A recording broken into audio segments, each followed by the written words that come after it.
Olá pessoal do Jornal da Paraíba, eu estou aqui com um grande amigo, né, o Flávio Brito. Ele é especialista, um cardiologista especialista em insuficiência cardíaca, em transplante cardíaco, de quem eu tenho a honra de dizer que somos amigos, né, fizemos residência juntos, trabalhamos muito tempo no transplante, e hoje ele conta um pouco da tua trajetória para a gente.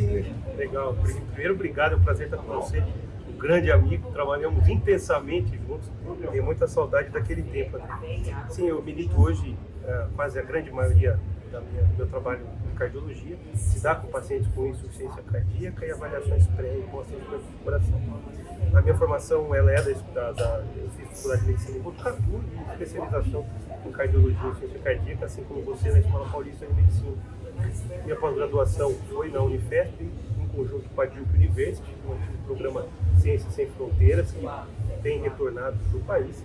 Lá eu fiz 2 anos de doutorado sanduíche e retornei para o Brasil. Trabalhei durante 5 anos no programa de transplante cardíaco do Albert Einstein, fui coordenador do programa de insuficiência cardíaca da UHG, na Rio de Janeiro. Em 2019, com antes da pandemia, a gente fez uma guinada para o interior do estado, né? Voltei para a minha cidade natal, que é Indaiatuba. A gente tem uma clínica privada com a família, um centro de pesquisa na clínica Itaquá, e a gente ajudou a construir o programa de transplante cardíaco da Faculdade de Medicina de Botucatu, na Unesp. A gente tem muito orgulho desse projeto, já são 5 anos, mais de pacientes transplantados. Lá eu fiz a minha docência como assistente, como professor assistente doutor. E como a gente brinca, né, André? Cada quinquênio a gente costuma singrar novos desafios, novas jornadas. Desde fevereiro eu agora sou responsável pela cardiologia do Hospital Vera Cruz de Campinas. Mantenho minhas atividades em Botucatu, não mais como docente, mas como responsável clínico pelo programa de transplante, e a gente está muito feliz de conversar com você. Entre essas palestras que o Flávio fez várias palestras aqui no Congresso, mas o que me chamou muito a atenção, inclusive já foi tema de uma série nossa, né, Sono, porque dormimos nas TVs Cabo Branco e Paraíba, e foi muito interessante sua palestra em relação a uma noite de sono e insuficiência cardíaca. Para quem não sabe, quando a gente tem uma condição que o coração ele é mais fraco, ele bate com mais dificuldade, aí você tem cansaço para os esforços, e é uma condição muito frequente de morte, né? As pessoas acabam morrendo disso, e aí a gente discutia, né, na tua aula a importância de uma noite de sono e como o sono impacta inclusive nos desfechos, né, no que acontece com o doente com insuficiência cardíaca. Sem dúvida, André. O sono, dentre os fatores de risco cardiovasculares, ele tem sido colocado um pouquinho de lado. A gente percebe isso. Então, nós temos hoje tratamentos muito bem consagrados para a hipertensão arterial, para o diabetes, para a obesidade cada vez mais, mas o sono ele ficou um pouco de lado. Tanto que esse ano só foi a primeira vez que a Sociedade Brasileira de Cardiologia vai incluir a especialidade do sono, a subespecialidade do sono, como uma possível subespecialidade para o cardiologista. Isso é importante. Quem tem disfunção cardíaca, quem tem o coração enfraquecido, quem tem insuficiência cardíaca, em mais de 50% das vezes tem algum distúrbio do sono. As pessoas ainda se chocam no consultório quando chega aquele paciente com hipertensão, com dislipidemia, né, com gordura no fígado, que eu digo, como é que está o teu sono? E solicito uma polissonografia, né? Mas qual é a importância, Flávio, da gente entender o sono de quem está assistindo, né? E qual a importância do meu sono, da qualidade do sono, no surgimento de tantas doenças cardiovasculares e como ela impacta também a sobrevida de quem já está doente? É fundamental. Então, vamos dividir essa questão em duas. Primeiro, o efeito macro de não dormir bem.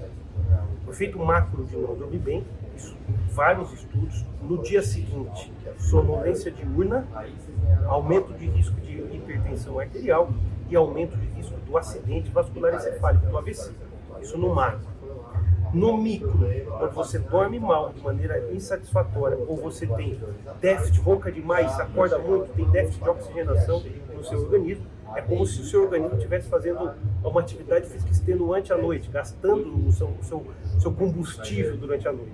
Isso gera inflamação dos vasos sanguíneos, inflamação do coração, ativação de uma série de hormônios do nosso organismo que não são positivos, e isso pode levar a eventos cardíacos em médio e longo prazo. Então a gente tem que tomar muito cuidado porque isso ocorre no macro e no microscópio também. O Flávio, nesse período de convivência, né, Flávio, eu já tive vários shapes, né? Então, eu já falei para vocês aqui, eu luto contra a obesidade, né? E assim, por um cardiologista, para alguém que trabalha com o coração, às vezes parece meio louco, né? Dizer, olha, emagrece, faz atividade física. Eu, semana passada, falava que eu não era aquele adepto da atividade física. Para o médico ter uma rotina dessa é complicada, não é, Flávio? E eu digo, por exemplo, hoje eu acompanho um psiquiatra, né? Então essa rotina louca, né, de não dormir direito, de não ter tempo, de ser ansioso, então eu acho que hoje, apesar de ainda não ter aquela endorfina que as pessoas dizem que se viciam, mas eu consigo lidar melhor com o estresse com o acompanhamento psiquiátrico. E ainda tem muita psicofobia, né? As pessoas têm certo preconceito, né? Para o doente cardiológico, né? Ou mesmo aquela pessoa que dorme mal, o acompanhamento psiquiátrico é fundamental. É fundamental porque a gente discutiu hoje na sessão, muitos dos quadros de insônia, eles estão relacionados a quadros depressivos ansiosos. Então, na verdade, eles são uma complicação de uma doença psiquiátrica básica, que é a depressão. Então, se eu não trato a depressão e a ansiedade, eu não consigo trazer o paciente para um sono adequado. Essa é a primeira questão.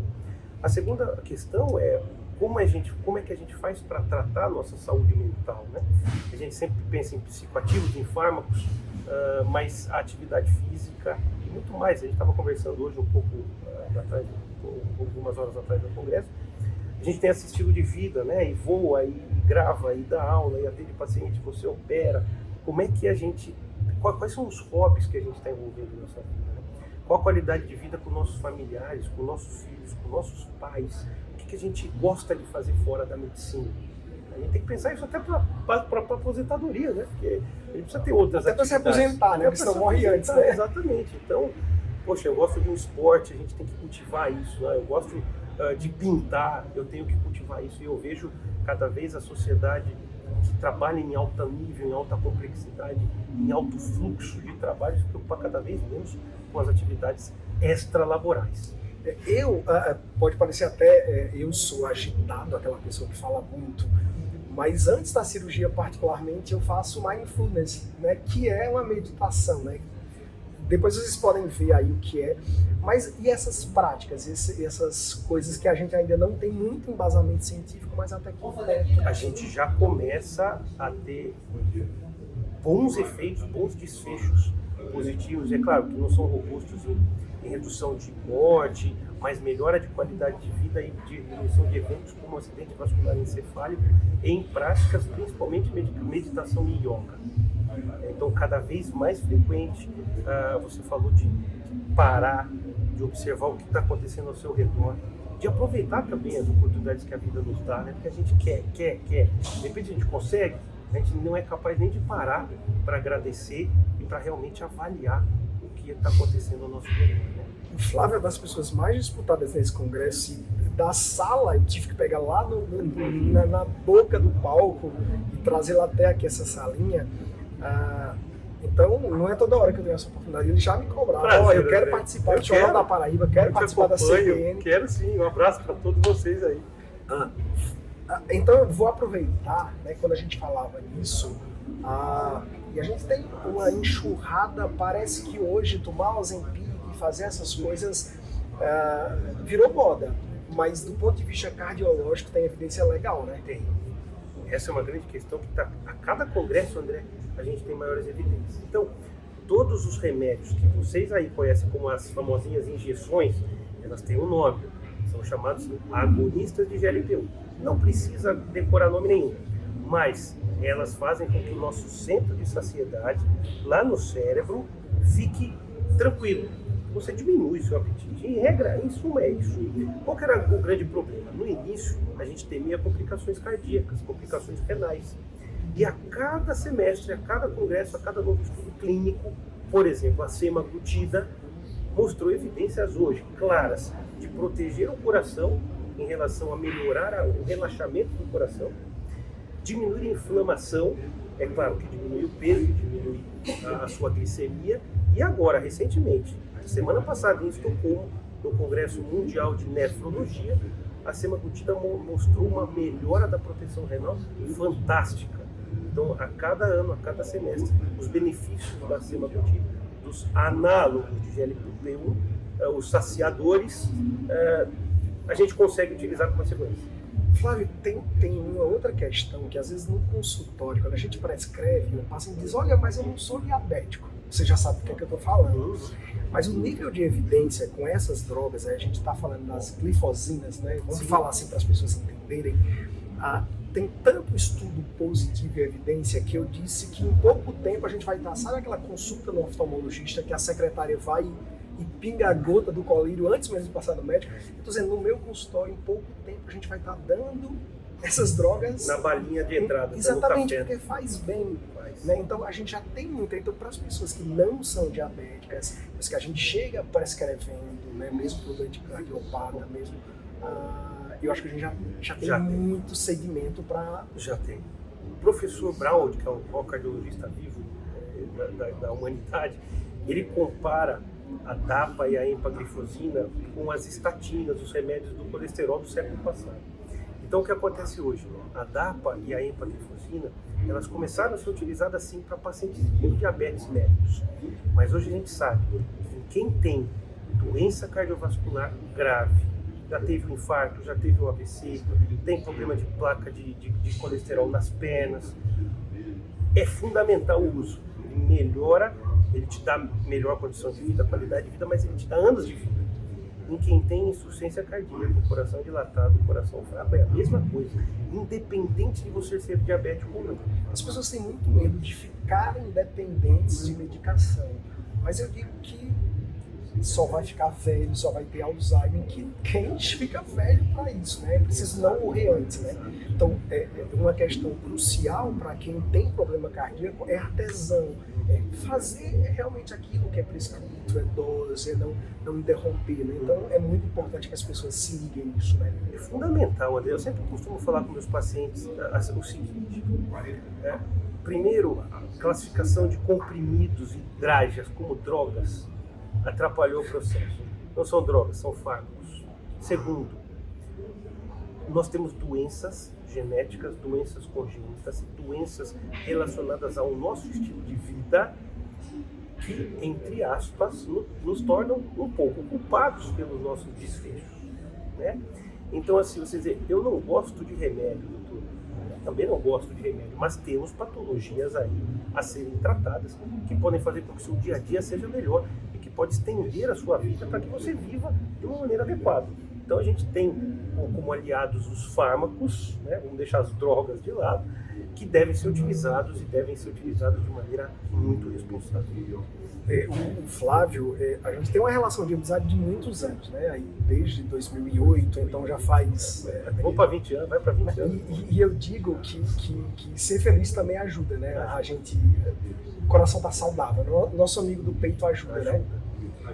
E o Flávio está numa transição que a gente estava conversando aqui um pouquinho antes, o filho dele, né, o Bruno, né, é jogador de futebol, né, fala isso. Isso me deixa muito feliz, é o hobby. Meu filho tem 10 anos e a gente, desde pequenininho, começou a jogar futebol com 4 anos, mais os treinadores do que a própria família via um talento diferente nele.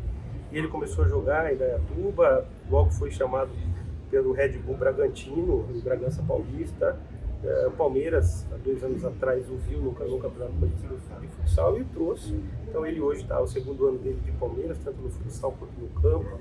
Foi campeão paulista, foi campeão de uma série de torneios aí. E o Bruninho virou um dos hobbies mais legais que eu tenho. Amanhã eu termino minha participação aqui. Ele tem jogo contra o Juventus. Isso amolece o coração do pai. Amolece. Na rua Javari, amolece, a gente fica feliz, a gente acompanha. A gente consegue também dar um pouco mais de disciplina, a gente consegue introduzir o esporte na vida do filho de maneira bastante intensa e eu fico muito feliz. Não rola aquela cobrança, né? Pelo que eu te conheço, né? Aquela coisa do... Da família não, André, mas no esporte como futebol, vocês têm visto, têm acompanhado aí o Hendrick, que fez o último jogo dele ontem, né? Pelo Palmeiras, antes de ir pro Real Madrid. A cobrança nesse nível de competição acaba sendo entre eles mesmos. Então já tem essa É cobrança. dele, né? Performar bem. A gente, em casa, dá o suporte para ele, né? O suporte até, ele já tem um suporte psicológico específico para isso. A gente tenta deixar isso da maneira mais leve possível e a cobrança hoje é dele.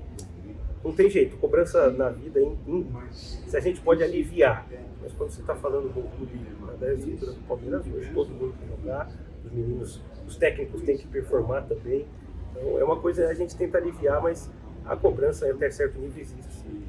O ano passado o Flávio, acho que há 2 anos já teve aí na Paraíba, né? Sim. A gente nem conseguiu se ver, mas eu sei que ele gosta muito de festa junina, né? Gosto. E aí, quando é que vai nos visitar? Eu preciso Flávio? ir. A maior festa junina do mundo, famosíssimo. Do mundo, eu prometo. Caruaru é bem pequena, né? Campina Grande é bem maior, né? Isso é...